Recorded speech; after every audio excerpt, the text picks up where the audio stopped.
because I want to make sure that I capture who our speaker is going to be today, because it's got a great background. So Talon Hatch is from Skillstruck. He lives in Layton, Utah, and he studied communications and business management at BYU. He's been working in educational technology for the last 5 years. And previous to working at Skillstruck, he was a part of the Imagine Learning team, where he gained a passion for educational technology and using it to empower teachers and students. I've had the pleasure of working with Talon, and I can testify he loves working with educators to make an impact in their classrooms.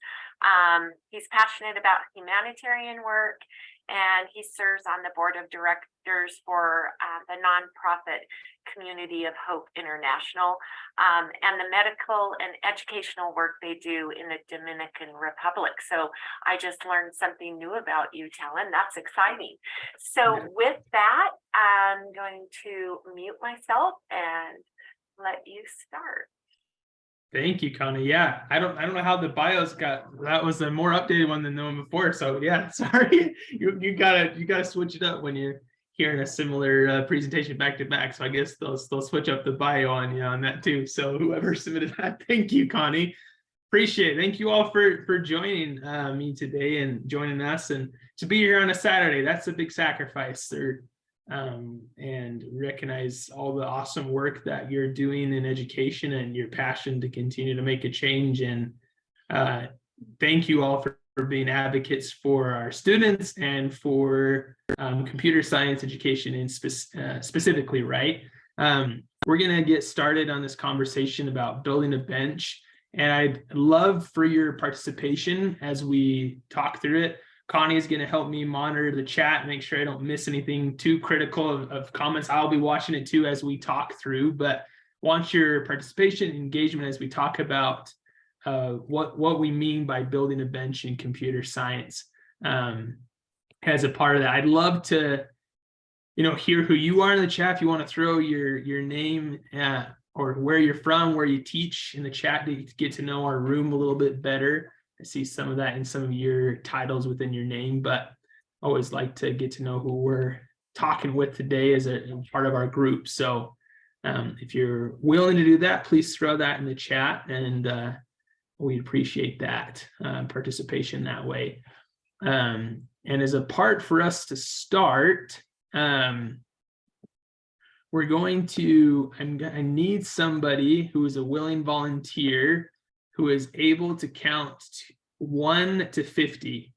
So someone who has the ability on this Saturday morning to count from number 1 to 50. So I have someone who's willing to mute and do some counting with me to start us off.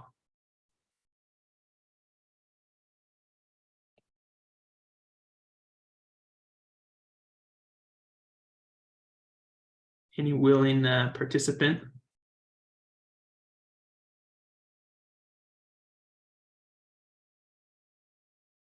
I can count from 1 to 50. I know it's a daunting ask in front of your peers.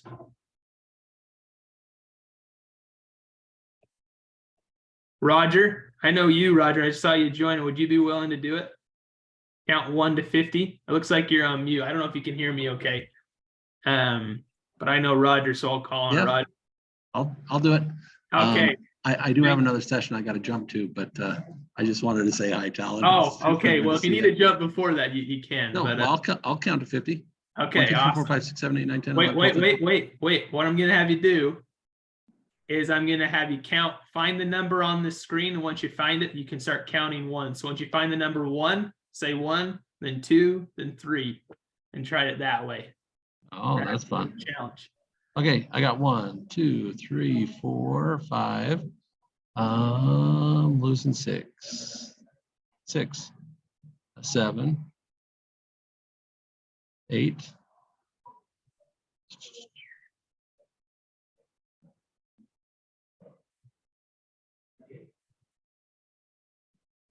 It's in the bottom. There's 9. Yep. There he is. There you got it. Yep. All right. I'll pause you there, Roger. I obviously I set you up a little bit on this, right? Of not exactly giving you all the details, right, of what you needed to be successful. But what if I told you, Roger, instead on this next screen, there's going to be more order to this process in that going from left to right of each of these quadrants in our little tic-tac-toe is going to be the numbers in order. So you can see 1 is in the top left, 2 in the middle of the top, 3 on the top right, and then 4 and so forth. If you have that kind of structure and order, are you able to do it faster, do you think? Oh, yeah, absolutely. So You want me to go again? I think, well, let's see how much faster. Go to 10. Let's see if you can get to 10 faster than you did before. Okay. 1, 2, 3, 4, 5, 6, 7, 8, 9, 10, 11, 12, Awesome. 13, 14. Okay. Great example. Thank you, Roger, for being a willing help there. And if you need to hop the other session, you can. I'm glad that you came in. Talon. You're going to do Thanks awesome. so much. Talon is amazing, by the way. Yeah, thanks. Well, Roger's a good guy. Thanks for being a willing participant in that. Obviously, I set up Roger for a little bit of failure at first because I didn't give him the correct structure, all the instructions that he needed in order to be successful, and had to try to just figure it out on his own a little bit. And we use this example as a part of our discussion today to talk a little bit more about how we can reach all of our students, have a consistent structure K through 12 of how we address computer science and make sure we reach every student.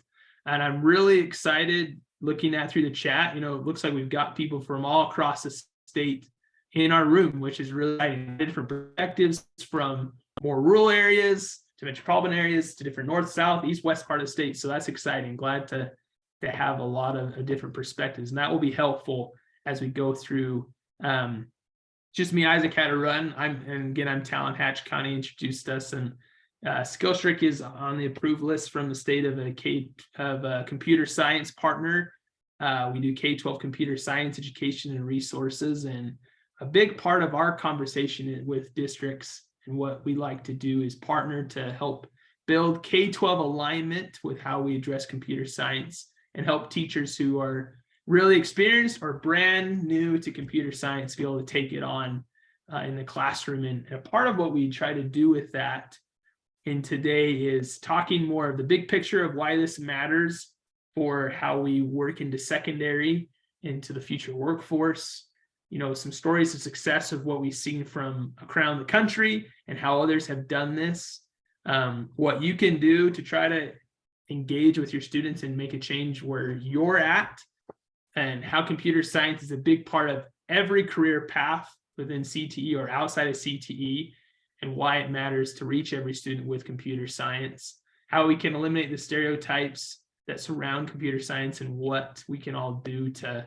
make that change going forward. So that's a little bit of what we'll be talking about today.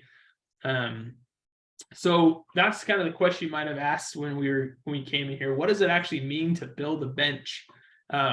Obviously, it's similar to a sporting analogy. Like we can think of people on the bench who are being prepared to be substitutes to go into soccer or football game, whatever sport you want to think about.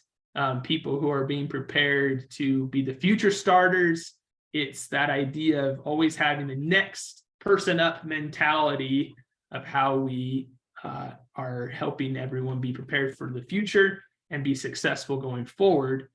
And so we're going to be thinking a lot about why this is important, you know, where we can get our benches, you know, how can we build up a bench within computer science? Like, what does that even mean? And who's good at this? So I'm going to give a couple examples, but I want you all to be thinking as I share these examples of people who build a bench of what other examples you've seen in your life, both at your school, but outside of the classroom, of who's good at building a bench. For example, like cereal companies are really good at building a bench if they have lots of cereals that are targeted towards a younger demographic. You know, the classic tricks are for kids, right?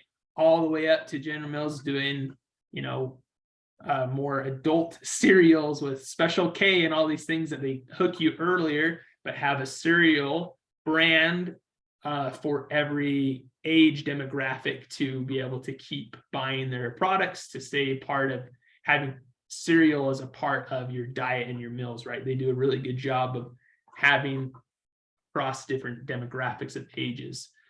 I see a lot of really good wrestling coaches who also are good at engaging with students early. They have camps with kids in the summer for elementary kids, middle school, high school. I see it a lot where they try to engage with their future wrestlers earlier in trying to help them get excited and a part of the programs. We see that with other sports and clubs.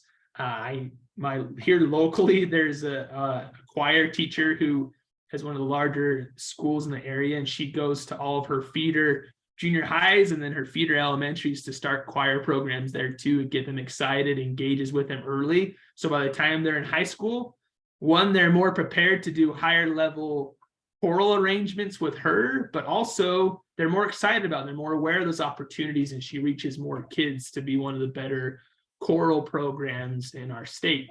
Is a good example of that as well.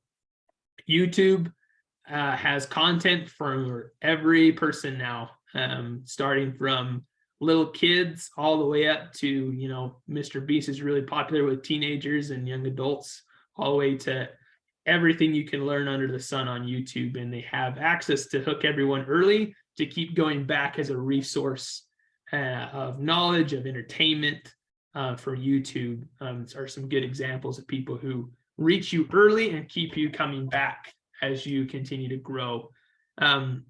What other examples come to mind for any of you of those who are really good at building a bench and reaching people sooner to keep them coming back for more and participating in whatever they're offering or doing? Anything else come to mind? You can put in the chat, you can unmute. I'd love to hear some thoughts from any of you.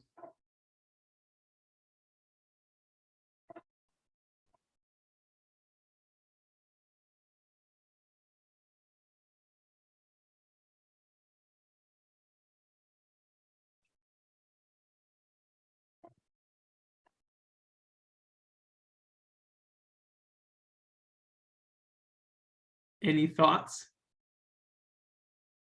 Or are you going to be back in the classroom when no one wants to participate or raise their hand or anything? You have to start calling on people. All sports. Yeah, thanks, Lisa. That's a great example. Sorry, I skipped ahead a little bit. Yeah, we see it across sports, right? Sports do a really good job doing that. You know, high school and those prep programs do a really good job of that. And part of our conversation is thinking about today of, you know, why maybe we're not necessarily doing a great job of that with some of our areas of computer science or some of our different pathways or opportunities that we're trying to provide academically as well, than just some of these extracurricular programs that we see that are great for our students and necessary and important, but sometimes we leave behind some of those academic. Yeah, thanks, Lisa. Great examples of what's clubs, internships, trying to get that earlier, and thinking about, you know, how can we do that for computer science as well, and thinking, you know, why is this important? Why are we even talking about this? And a big part is because the landscape has changed in what our world looks like. I mean, that's a very obvious thing to state, but some important things to think about with some of those changes is we see a decrease in male graduation rates, but not necessarily an increase in vocational trainings or other types of professional degrees or acumen that way. We see an increase in women graduating from university and higher education, but not a big change in some of those traditionally male-dominant fields within computer science. So some of those other areas of CTE, you know, we see more and more jobs require computer science knowledge and skills across all of CTE, across all career paths, and yet often within education across the country, it's hard to know sometimes of who owns computer science within a district or a school. Is this just a CTE thing? Does teaching and learning, instructional technology, does each school need to be doing their own thing? Who owns it? I'm CTE, so I should just be at 9-12, or teach and learning, I'm only going to be with my elementary kiddos. Who owns it overall, and how do we address that? Are some things we'll be thinking and considering today. as we go through, and why this matters going forward. Just a couple other statistics, the things to think about, those of what those things we were just talking about, some of the graphs and data to show that of the changing in bachelor degrees between genders. Same thing as we see those increase, but we're not seeing quite an increase in women participating in technology. We see college enrollment continue to increase for women and a sharp decrease for men. And yet we're not seeing a big change in computer science specifically and how that's being addressed right around the country. We see a large gap between that. And an interesting thing of, even though we're seeing that gap, the adoption of technology and new things that are introduced, the adoption curve, if you're familiar with that, has increased and is way more steep than it ever has. It's not really a curve anymore where, if we look at like even the car, the automobile or landline, where they're introduced in the early 1900s, how long it took for those things to adopt.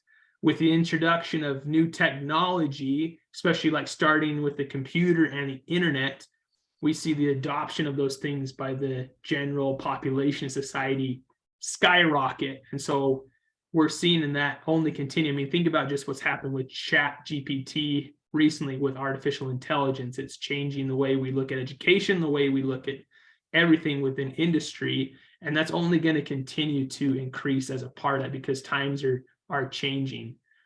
And as a part of that, we're seeing technology become a part of every career, whether it's in agriculture in the way that we, spray our pesticides. You can see entertainment, music, construction, microbiology and healthcare, culinary arts. It's becoming a part of every space. And as a part of that, we're seeing a change in the way that we view. Oh yeah, great question, Lisa. I'll share, if anyone wants the slide deck afterwards, I'll make that available to everyone. You can shoot me an email and I'll give it off, and I'll reach out to Connie and Jackie to put it in the session deck or on Canvas so you can have access to it too. Yeah, absolutely. And as a part of that, we're seeing a change in, there's not such a hard line as there used to be between white collar and blue collar jobs because of that, of what technology is doing in the space, which is really exciting to see. And just an example of, computer science roles and jobs specifically in Nevada, we're seeing there's still a lot of open jobs, almost 5,000 right now. It's still the #1 source of new wages in the United States. It's only going to continue to increase, and they're good paying starting jobs for people to get into. And those numbers are really similar to what we see across the nation as well. And that's just computer science specific, not considering, what we've been talking about of its incorporation into all those other career areas as we continue to see that blend between those. And an important thing to think about of why this is even more crucial is the Department of Labor is estimating that 65%, more than half of the kids that are currently in your classrooms, currently in your schools, will be in a STEM-related job that doesn't currently exist. So we're trying to prepare our kids for a future that is unknown in a sense. And I guess thinking about that, if anyone has any thoughts, how do we help prepare future kids for an unknown future of what we don't know exactly what's going to be available or what opportunities are going to have? Any thoughts on that in the chat or that you want to unmute of how to help kids prepare for that?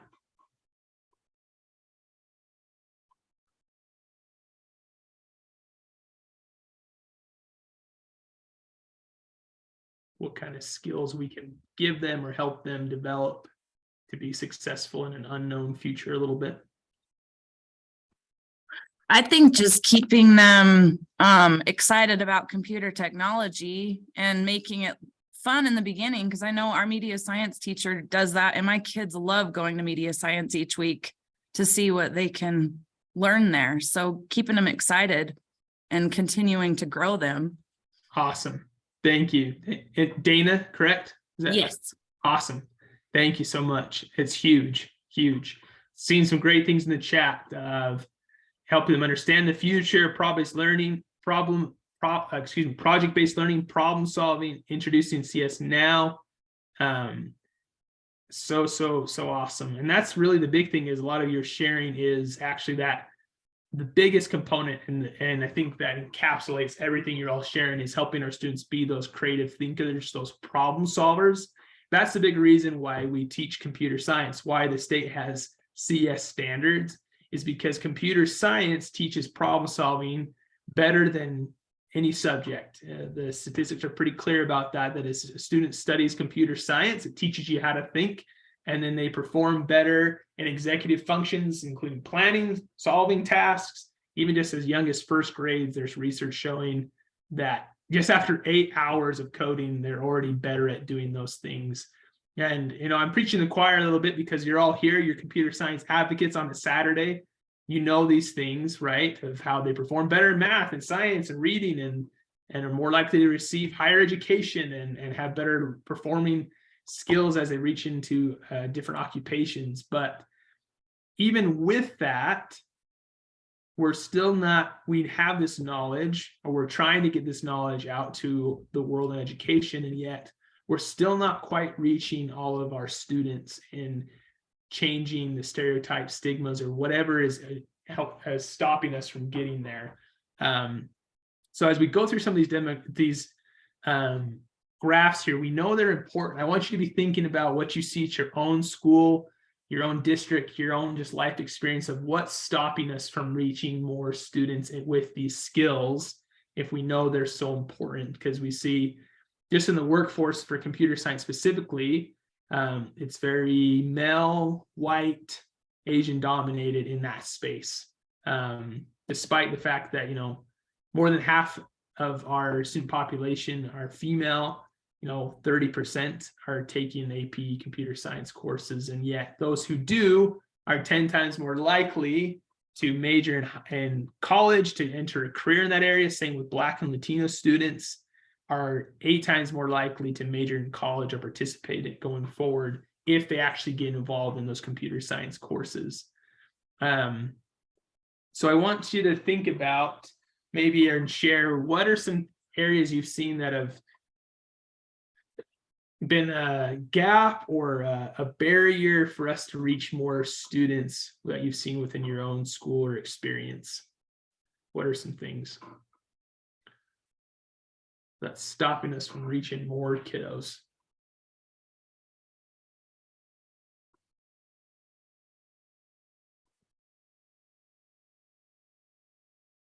Buy-in from the staff. Yep, that's a big thing. Family expectations, what their families understand about computer science, what their background is, and those stereotypes, the stigmas. Yeah, thanks, Lisa. That's definitely true. Oh, Dana, exactly. Yeah, I take this. So I graduated from university in 2019, and my very first coding class was my last semester at school. That was just part of my business management. As part of that, I had to take an information systems course, and that was my very first exposure to a computer science class. Yeah, access to text words, skilled CS teachers, having people with that knowledge and that background, right? Yeah, awesome points. Yeah, anything else? Thank you for your participation. I appreciate it. Time and education in CS, right? Finding a place of where to put it, what it looks like, having people with experience to be able to take it on. Absolutely. Well, and that's something we'll spend the rest of our time talking and collaborating on, is something that as Skillstruck that we work a lot with our partners, as we work to say, hey, we've got K-12 curriculum and content that's all designed to help teachers who are new to computer science take it on regardless of their experience, whether they're really knowledgeable like someone like Connie or someone who's just barely getting started with coding, to be able to incorporate it cross-curricularly or find time. But a big part is creating a plan with everyone as a school, as a district, and how we brand computer science and how we make sure, like Dana shared, that we can reach kids earlier, so that's not sophomore year for the first time where they can get exposure to coding or have those opportunities, have a vertical alignment with all the K-12 standards for computer science. so we can destroy those stereotypes that are out there and make a change within that. I want to share one example of a couple examples from one of our partners in northern Utah, Weber School District. Something they've been doing, changing their branding around some of their programs that they offer at their school. So for example, Rod Belknap, who's their CT director, he's actually just got nominated for one of the CT directors of the year, and is an innovative guy trying to make lots of changes. And one, just even within their culinary arts program, they saw it was like 9-to-1 girls to boys participation within their program. They had a really cool connection with some local universities and specialty programs for chefs and specialty schools. Lots of really cool opportunities, and yet not getting a lot of boys participating in that a lot because of stereotypes or stigmas and such. And so they started introducing earlier in some of their courses. He called up Traeger Grills, who does grills and smokers. I'm sure a lot of you are familiar with them, and said, hey, can you donate some of your smokers and grills into my program? I want to try to get more students involved in what we're doing. And they did. And as they started to incorporate all elements of culinary arts, not just certain parts of it, they saw an increase, almost 50-50 of student participation in what they're doing with culinary arts. They now their program is about 50-50 in boy to girl ratio, because they try to incorporate and find what students would find engaging and interesting to them and their interests. Similar thing, they have a large area of their district that's more rural, that's have a lot of ranching, agriculture, farming part. And they've got a really solid ag program at their school, where, as you can see, they've got some really high-tech, awesome equipment to work with, how they spray pesticides, how they do agriculture, how they do watering and irrigation. And what they started finding is, as they were teaching their students how to use some of these cool agricultural tools, they recognized that as these machines and the robots and the program started breaking, the students didn't know how to fix them or use them properly. And so they actually started combining with their computer science program at the school. So the computer science teacher and the students were teaching them how to code, how to use the software, while the ag students were showing the computer science students how to irrigate, how the parts of agriculture that they were doing. So they're actually combining these pathways and recognizing that they need each other in order to be successful. And that started a big change within the district to have more access K-12 to the computer science skills earlier, so they're more prepared to engage across all different pathways that they can choose, and trying to collaborate and not have them necessarily so siloed in their own pathway or area that way.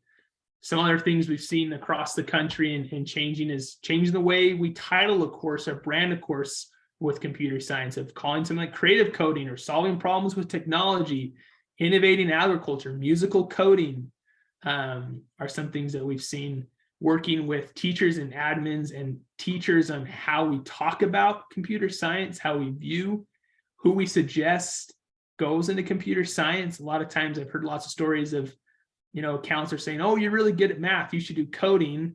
But then with someone like me who maybe struggled with math in middle school, that wouldn't have been suggested to me because of that stereotype or stigma, when actually taking a computer science class would have actually helped me be better in math, and actually could have found a different aptitude to perform well in computer science or coding. So changing how we talk about and suggest students to that.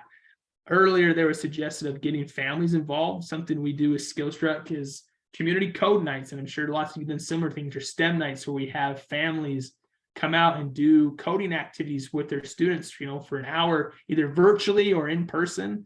We also do in English and Spanish so that they can participate without a language barrier and see what computer science is, what opportunities it allows our students to do, and not have, that stereotypes or stigmas be a barrier, and find ways to do it cross-curricularly as well. I'd love to hear from any of you of what things have you seen of how effectively we can change the branding around computer science. What has your school or district done, or what have you seen to change the narrative and branding around CS.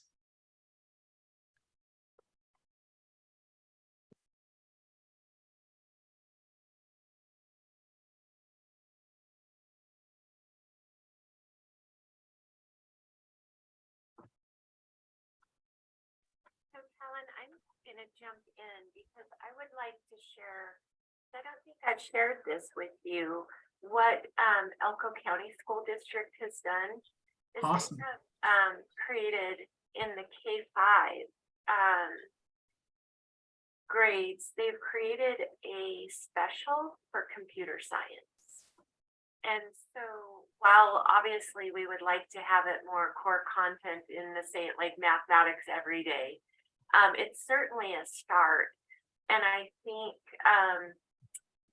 Dana even mentioned that is just that engagement that is happening because Dana is out in Elko County School District within, she's in Wells, but still that's part of the district. And so having folks come in and having those elementary students being exposed, and calling it media science special, I don't know if that is necessarily rebranding, but just having that opportunity of rebranding in the sense it's a special. So, and I think I'm seeing a difference in just all of the barriers in terms of intimidation by teachers.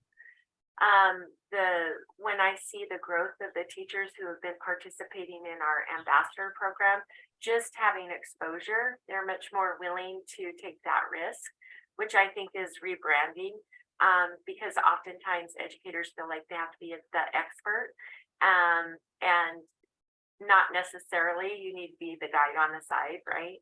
And so in that sense, and then also just sparking that idea that this isn't necessarily a high school or, an elective when you're older kind of perspective. 100%. Thank you so much for sharing. That's a huge, and something we see with our work with Skillshare with schools is, I mean, I would say large 90% of in our elementary work we do is in a specials time where they have often even a paraprofessional, someone who's not even a certified teacher with limited coding experience and teaching experience that all have a way to start and get involved and start accessing it. And over time, what we've seen is as they do in the specials, then those homeroom teachers are seeing what their kids are doing in that specials time and then being more encouraged and more brave to start incorporating those things into their classroom, into math, science, and ELA. And, we provide some things to help them do that. But even we start to see them doing that of their own, desire. And as they see, it's not so scary. It's not something that they have to be a full stack developer in order to do. So thank you, Connie. That's huge and something that is a great way to get started, especially in that elementary space where finding time can be a challenge. Thank you. I love the comment from Nairi because she is one of our ambassadors. And so knowing that, and that is the challenge to the integration. The ambassadors are trying diligently to try to find ways to integrate. But that is a lot to wrap your head around. Yeah, it is. And there's different ways to do that. I mean, I'll pull a shameless plug. That's what our next session is going to be about is some ways to do that in elementary, and how we do that with Skillshare with some of our partners. So if you're interested, you're welcome to join us again. But that's a big part is there is a lot of ways to incorporate the computer science standards into math, science, ELA, social studies. And once you start seeing a couple ways of how it works in one, it starts to change our mindset of how we view it and see, oh, wait, I can plug it in here or I can do it there. So thank you so much. Great thoughts. Another, as we try to just change the brand, change the way things look going forward and destroy different stereotypes of what things could look like. And a big part of that is, reaching students of what one of my colleagues says is reaching before the cool, not cool stage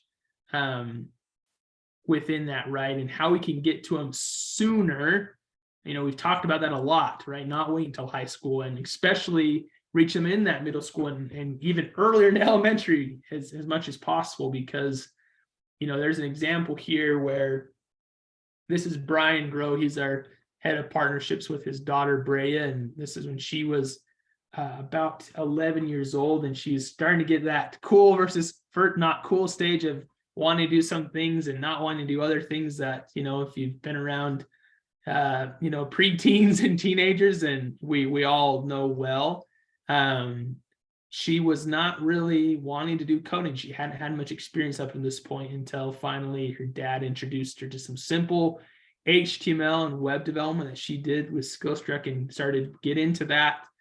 And she found actually that she really liked web development, really liked, that side of technology, and started creating her own little websites and started getting into more advanced languages because of that first exposure to web development. And actually, she'd been wanting to earn a little extra money on the side detailing cars. She likes to be really neat and tidy, and that's something she enjoys doing. I don't know many young people, anyone at any age, who likes to detail cars, but Brea does. And so she started a little business of doing that for neighbors and friends, family friends, and she created her own website for people to go and sign up for her car detailing because of the skills she learned as an 11-year-old to do that. And people could sign up for her business, and she could run that on after school and on the weekends and summer and things. And something that wouldn't previously have been available to her had she not had, fortunately, a dad who knew the importance of that in technology. But we recognize, obviously, there's a lot of Breas out there who maybe don't have dads like Brian or parents in their lives to help them know how important these skills are and find different ways to engage with them. And so there's a lot of really cool people who are trying to do that. I don't know if a lot of you are familiar with Mark Rober. He's a YouTuber, former NASA engineer, does a lot of really cool things with engineering and coding and technology and helping students recognize, hey, there's cool ways to incorporate computer science and technology, even to the simple of life problems. This is a little clip of one problem he looked to solve, even with his poor ability to throw darts. And we'll look at a little clip of what he's done with that. I suck at darts, but I'm good at engineering, which means I'm actually really good at darts. Oh.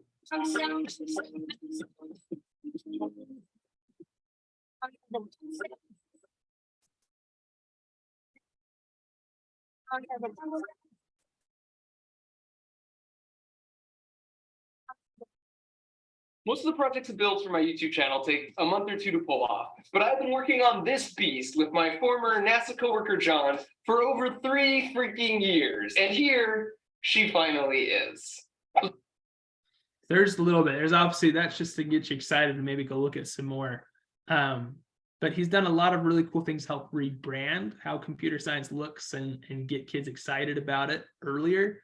And something to think about too of what it is and what it's not, and get kids excited about that. And a bigger part of that. Darts, but let me see if it'll let me skip without. There we go. A good example within the school space of what others have been trying to do to get kids earlier. One of our partners in California, this Moreno Valley Unified School District, Donna Woods, she actually was awarded the Presidential Award for Cybersecurity in 2020 from the White House, and is really passionate about making more students involved. She is part of a minority-majority district, its population, and yet despite already being a minority-majority district, her computer science classes, the high school, and cybersecurity courses were all dominated by white males and kind of that stereotypical demographics that we've already been looking at today. And she wanted to change that. So she introduced in her middle school some new intro to technology, STEM, and computer science courses.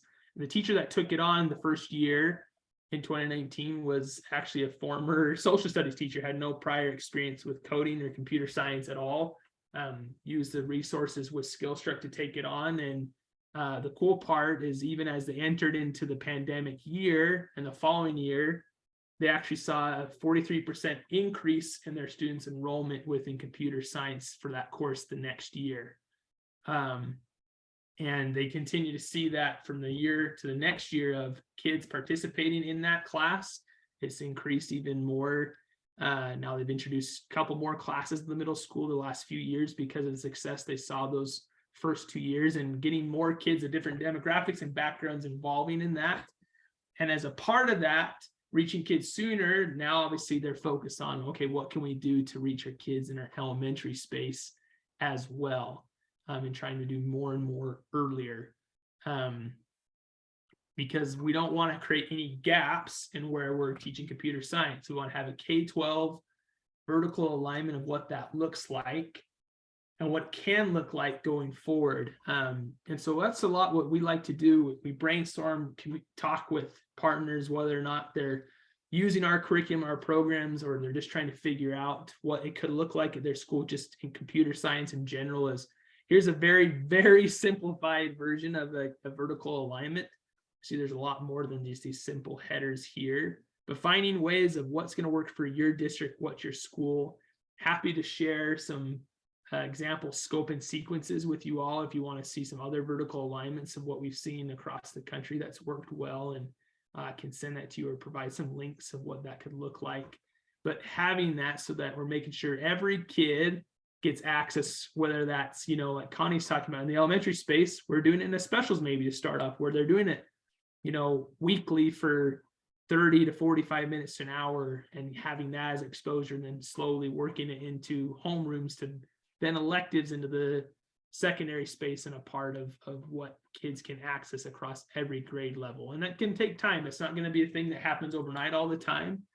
But that's our hope, is to try to work with different partners and say, where are you at now? Where do you want to build to? And how can we create a plan that'll help you start reaching kids now and create an incredible program going forward of what you know and want computer science to look like.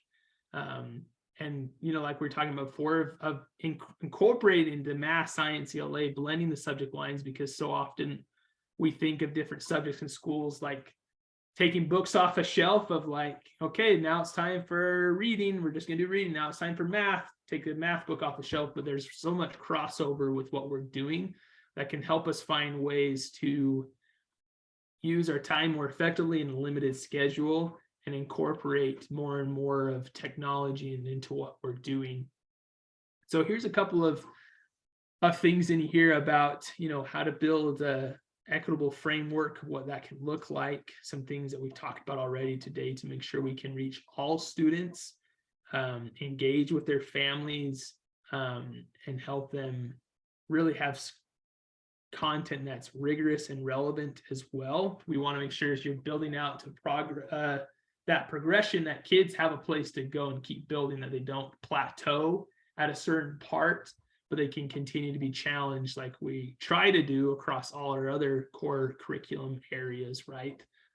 And keep that progression of helping the transition from block to text-based coding and so forth, those areas. And we'll be talking a lot more about that and even the next session. And because, you know, we have a lot of big problems to solve, like we've talked about, of what things can look like in the future. But as a recap a little bit of what we've been talking about, the hope is to start to try to do some of these things now and not wait, because the longer we wait, the more our kids lose out on the opportunities of things that can change their life going forward. And because industry is changing, will continue to change, our world keeps adapting, and having the computer science background and then our tool set can be the secret weapon for students to keep being successful regardless of where they end up. Because of that problem solving skills like we talked about, that it teaches them that creative thinking, that computational thinking, and how we can help build a better brand for CTE, for computer science in general, for what all that entails, and really create a marriage between, you know, our different grade levels, and not have them live in silos or in their own world of, I'm in CTE, so I'm only going to focus on my 912, or I'm only in K-5. So I'm only talking about K-5, and I'm not going to collaborate across the different grade levels. But that's so important in creating a vertical alignment and making sure we're reaching every kid, is that there is that connection, grade over grade, and that progression, and have that building upon each other each year, just like we do in our other subjects. We need to do the same with computer science. And that's a big hope within what we do as part of SkillStruck, is try to help provide that and help with that. I would love, as we wrap up in our last few minutes, if anyone has any additional thoughts or questions or things that you've seen or learned that you'd like to add from our conversations today, of something you want to try doing differently, or other thoughts that have come to you in this session and conversation together. Anything else anyone has to add?